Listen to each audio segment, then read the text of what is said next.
आज की इस क्लास में मैं बताने जा रहा हूँ कि लैपटॉप के जो डायग्राम होते हैं जिनको स्कीमेटिक डायग्राम कहा जाता है, तो उन डायग्रामों को किस तरीके से रीड किया जाता है और किस तरीके से आइडेंटिफाई किया जाता है कि कौन सा कनेक्टर पर कितना सप्लाई आएगा या कौन सी आईसी की पिन पर कौन सा सिग्नल हमें चेक करना है।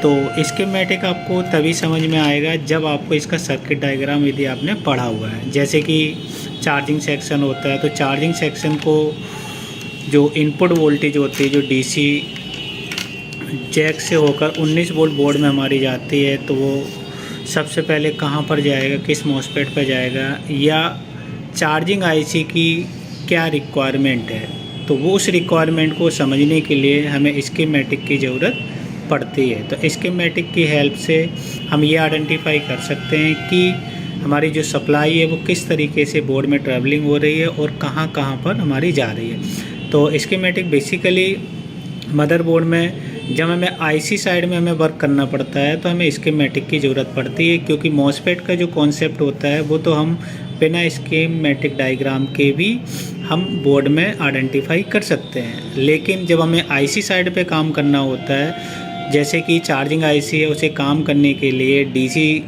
इनका सिग्नल चाहिए, सप्लाई चाहिए, और एसी डिटेक्ट का होना चाहिए या एसी इन के नाम से बोला जाता है। जब तक ये दोनों सिग्नल उसको नहीं मिलेंगे, ये सप्लाई नहीं मिलेंगी, जब तक चार्जिंग आईसी जो है वो कॉमन पॉइंट पर आपका 19 वोल्ट प्रोवाइड नहीं करेगा। तो इसी की जानकारी के लिए हमें स्कीमेटिक की ज़रूरत पड़ती है। तो आइए जानते हैं तो इन्हें बोर्ड में किस तरीके से ढूंढा जाता है, बोर्ड को किस तरीके से समझा जाता है उसके बारे में। ये बोर्ड है, तो इस बोर्ड में यहाँ पर जो है हमारी सप्लाई इनपुट हो रही है इस जगह पर। जैसे आप देख रहे हैं यहाँ पर लिखा हुआ है DC-in-1, तो इसका DC-in-1 लिखा हुआ है, इसको प्लेसमेंट नंबर बोलते हैं। तो डायग्राम में जब भी आप इसे सर्च करेंगे तो इसी नाम से सर्च करना पड़ेगा। आपको DC जैक नहीं करना है, बैटरी कनेक्टर इनपुट नहीं करना है, आपको जो जैसा प्रिंट है उसी नाम को आपको स्कीमेटिक पर आपको सर्च करना है।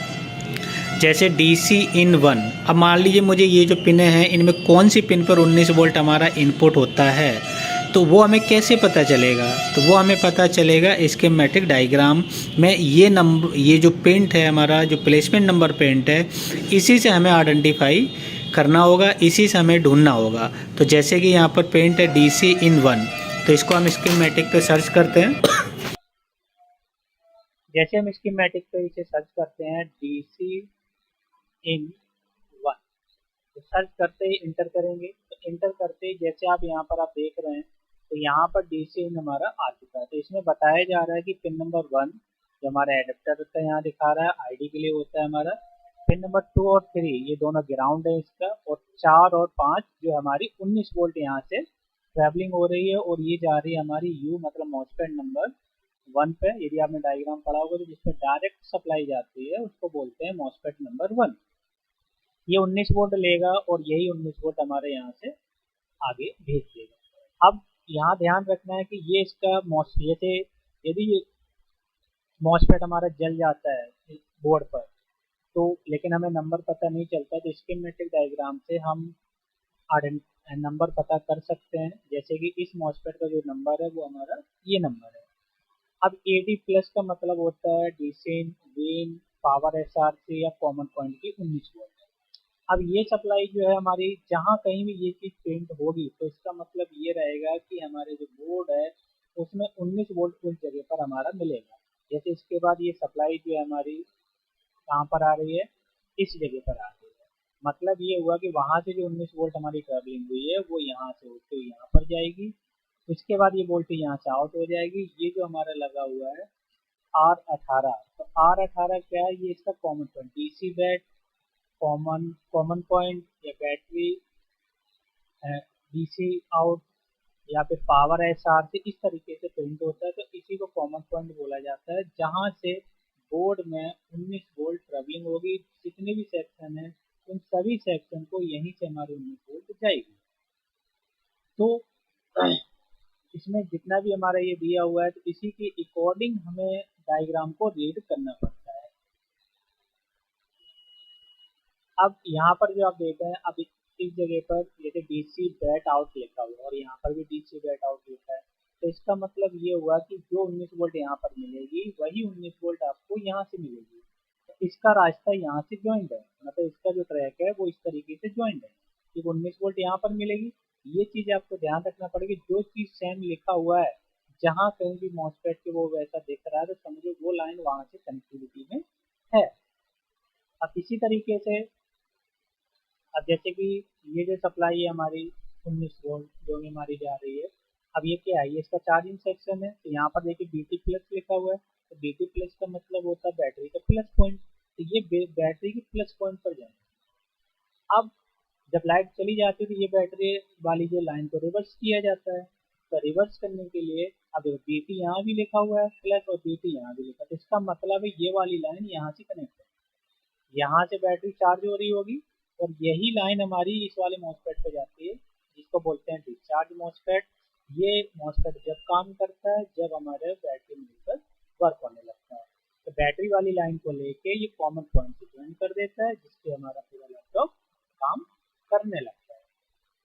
तो ये जो हमारे जो होता है, तो ये हमारे डायग्राम से ही आपको पता चलेगा कौन सा सप्लाई हमारी कहाँ पर जा रही है। जैसे कि मैंने बताया कि स्कीमेटिक की बेसिकली हमें ज़रूरत पड़ती है जब हम आईसी साइड पे काम करते हैं। जैसे कि एक आईसी है, तो इस आईसी का प्लेसमेंट है हमारा U15 और इस आईसी का जो नंबर है वो ये है मैक्स 8725 ETI, ये इसका आईसी नंबर है। तो ये आईसी कहलाएगी चार्जिंग आईसी।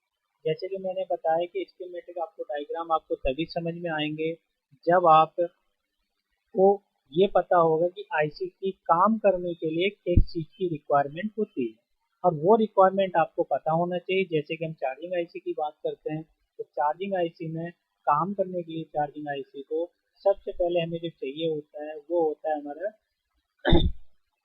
यहाँ पर आप देखेंगे तो डीसी इन, तो डीसी इन हमारा जो होता है वो 19 वोल्ट होता है और यहाँ पर एसी इन, ये दो मेन सिग्नल्स होते हैं जो आईसी को चाहिए होता है रिक्वायरमेंट काम करने के लिए।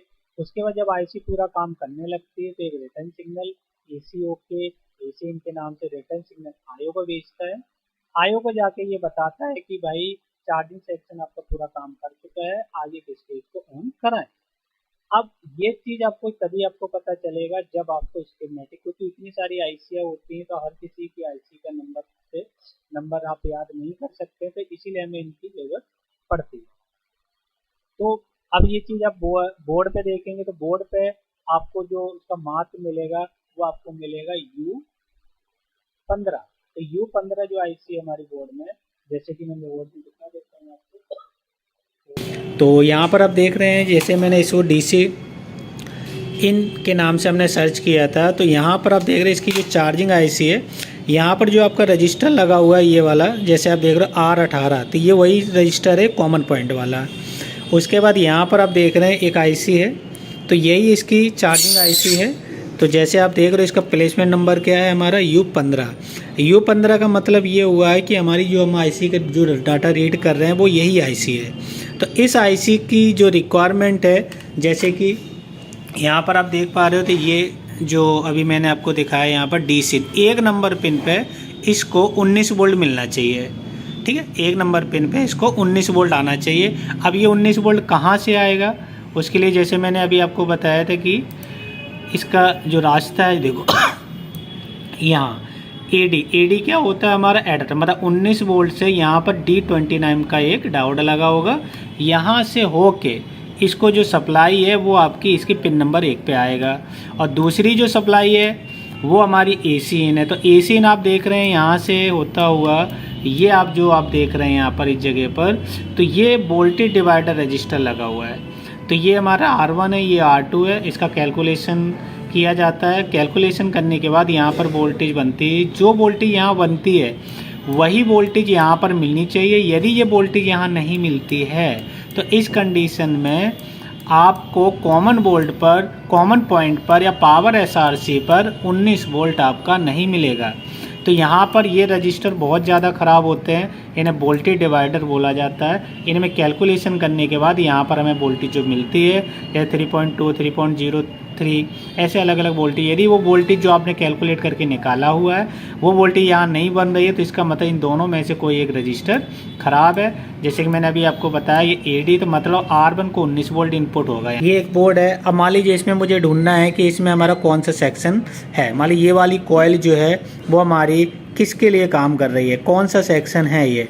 तो जैसे कि मैंने बताया कि उसका हमेशा प्लेसमेंट नंबर सर्च किया जाता है। जैसे आप देख रहे हो यहाँ पर L21 लिखा हुआ है, तो L21 आप स्कीमेटिक पे सर्च करेंगे तो इसका पूरा डायग्राम आपका आ जाएगा। उससे आपको ये पता चल जाएगा कि हमारे जो स्कीमेटिक है वो इसमें हमारे ये सेक्शन किसके लिए काम कर रहा है, इसमें प्राइमरी सेकेंडरी मॉसफेट कौन सा है और ये सप्लाई कहाँ पर भेज रहा है। तो यहाँ से आप इसको प्लेसमेंट नंबर से सर्च कर सकते हैं, या फिर इस एरिया में जो भी कंपोनेंट लगे उनके से भी आप सर्च कर सकते हैं।